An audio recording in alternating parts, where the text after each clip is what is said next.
Would you like to clear it na sa unang pagkakataon, hindi ka nag-cheat? Ikaw yung hindi. naloko? Utang na loob, hindi. Hindi talaga. Wala akong history sa pag-cheat talaga. Walang ganon. Maraming beses akong naloko. Maraming mga nangagaw, mga nanlandi. Pero wala namang kinaririnig sa akin. So, pag nagsalita ako, ingat-ingat na lang din. Kasi, diba, parang hindi naman ako nagsasalita, diba? So, wag na lang nila ako i-promote. Gusto naman yun.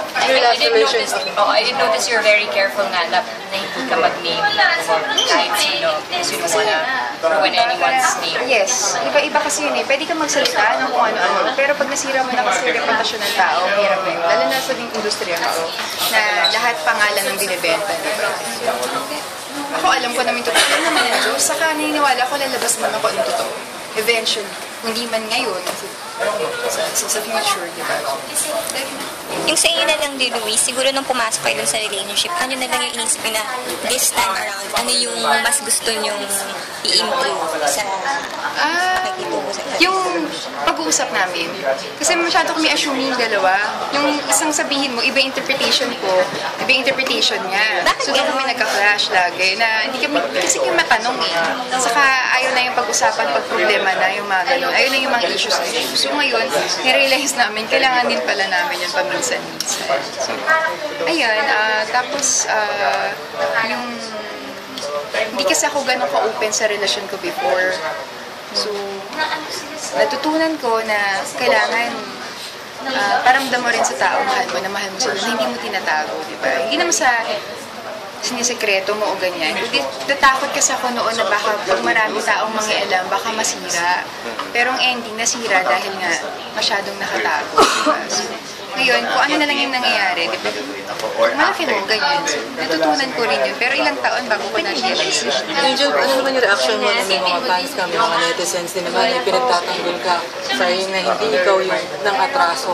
Ito actually, mga nagsasabi nun, parang pinupisang tao lang. Kasi gawa lang ng gawa ng account, walang followers, walang mga ganyan. So, ano ba to? Parang sila-sila lang din. Gusto mo rin ba i-clear yung name ni Phil? Kasi sinasabi mo ng iba. Okay na po, Yung si sorry. Phil, mabait na tao. Mabait, wala siyang pinakita masama sa akin. Feeling ko nasira lang kung ano man yung magandang relasyon namin, okay na break up namin dahil sa mga taong nag-a-assume.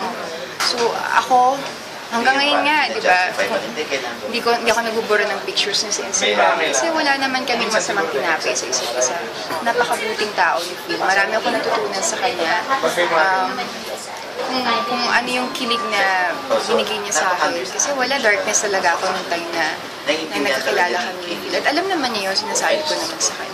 So, ang laki na naitulong niya sa akin. So, ayoko nga sanang banggitin na ulit yung pangalan niya kasi alam ko ayaw na rin naman niya pag-usapan. Pero yun lang, parang sana stop na yung mga bashing, ganyan. Kasi okay naman kami naghiwalay. Okay, sige, thank you po. Kailangan ko na po siyang ano. Yung in-auction mo na car sa Yes, alam ko na in-auction na daw eh.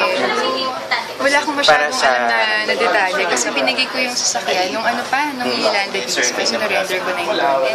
Sana mag-bid kasi dream car ko yun eh. Yung ginamit ni The Rock sa Fast and the Furious na So yung kikitain ng deal, saan sa Sagig Kapamilya, ang intention doon, dahil marami ng mga eskwelahan na nasira ng bagyo, so maggagawa tayo ng iba't ibang eskwelahan sa iba't ibang lugar. So, sana may mag-bid ng mataas na... Okay lang ba sa'yo na Invite na lang. you bought it for 3 million? Minimum lang. Kasi medyo mahal siya kasi galing pa ako States na nabili ko eh. Mga nasa 3M yun. So, almost 4. Yung tax pa, ganyan. Kahit hindi na yung tax eh, sana mabili lang siya ng kahit fair lang siguro. Para lang maraming eskwelahan na magawa. So pa-invite Invite na lang, sir. Invite na lang para sa